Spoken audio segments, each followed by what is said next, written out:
लक्ष्मण हाके यांच्या आंदोलनाविषयी राज्य सरकारने भूमिका स्पष्ट करावी। भाजप नेत्या पंकजा मुंडे यांनी राज्य सरकारकडे अशी मागणी केली आहे। मुख्यमंत्री आणि दोन्ही उपमुख्यमंत्र्यांनी उपोषणाला भेट देणंही तेवढंच महत्त्वाचं आहे असा सल्ला पंकजा मुंडेंनी सरकारला दिलेला आहे। पंकजा मुंडेंनी मुख्यमंत्री आणि दोन्ही उपमुख्यमंत्र्यांना पत्र लिहिलेलं आहे।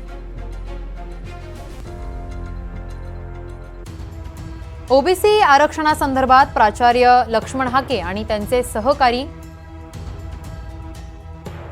वडीगोद्रीमध्ये गेल्या 7 दिवसांपासून आमरण उपोषणास बसले आहेत। त्यांच्या पोटात अन्नाचा कणही नाही। त्यांनी पाणी देखील बंद केलं आहे। शासनाची भूमिका ही सर्व आंदोलनांना सारखीच असली पाहिजे।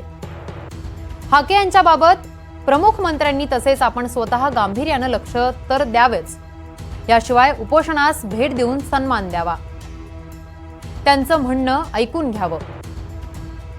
ते अत्यंत संयमाने आणि सर्वांना सन्मानाने वागवत आहेत हे कौतुकास्पद आहे। त्यांचं आणि सर्व ओबीसी नेत्यांचं आवाहन देखील सकारात्मकच आहे। कोणीही कुठल्याही प्रकारे नकारात्मक गोष्टी करू नयेत, कुठल्याही प्रकारची हिंसा करू नये असं आवाहन लक्ष्मण हाकेंनी केलंय। आपण आणि दोन्ही उपमुख्यमंत्र्यांनी सरकारच्या वतीनं या आंदोलनाविषयीची आपली भूमिका जाहीर स्पष्ट करावी, तिथे भेट द्यावी अशी आपणास माझी विनंती आहे असं पंकजा मुंडेंनी सरकारला पत्रात नमूद केलेलं आहे।